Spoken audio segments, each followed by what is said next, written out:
ہمیں کس چیز کی فکر ہونی چاہیے؟ ہمارا ہم و غم کیا ہونا چاہیے؟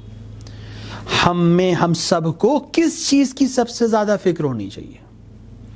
ہمیں اس بات کی فکر ہونی چاہیے کہ جناب زہرا سلام اللہ علیہا کی نظر میں ہم کیا ہیں، یعنی اگر وہ ہم پر ہمیں دیکھیں تو کیا تاثر لیں گی۔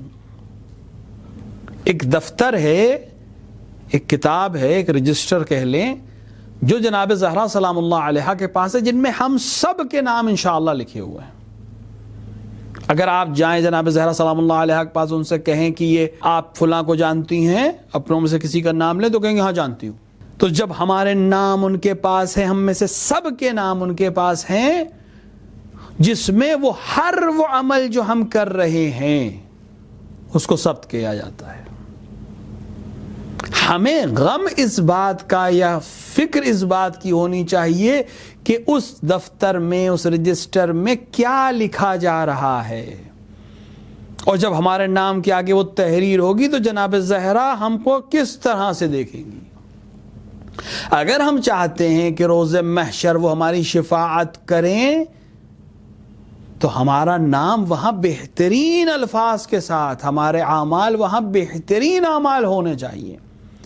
اگر ہم یہ طے کر لیں، جتنے بھی مسائل آج ہماری زندگی میں ہیں، جو ہم غم میں گرفتار ہیں، جو پریشانیوں میں گرفتار ہیں، ہلکے سے مسائل میں ہم افسردہ ہو جاتے ہیں، اس کی وجہ یہ کہ ہمارا رابطہ اس مہربان ذات سے کم ہو گیا ہے جو ہم پر نظر رکھے ہے۔ اگر ہم اپنے رابطے کو صحیح کر لیں تو یقیناً وہ ہم پر اتنی مہربان ہے کہ پھر ہمیں ہارنے نہیں دیں گی، ہمیں دشمن کے مقابلے میں شکست نہیں کھانے دیں گی۔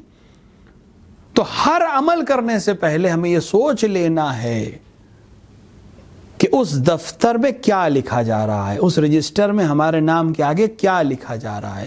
اگر یہ ہم نے حل کر لیا تو یقیناً ہمارے سارے مسائل حل ہو جائیں گے، کیونکہ ایک بہت مہربان ذات ہے جو ہمیں سنبھالے ہوئے۔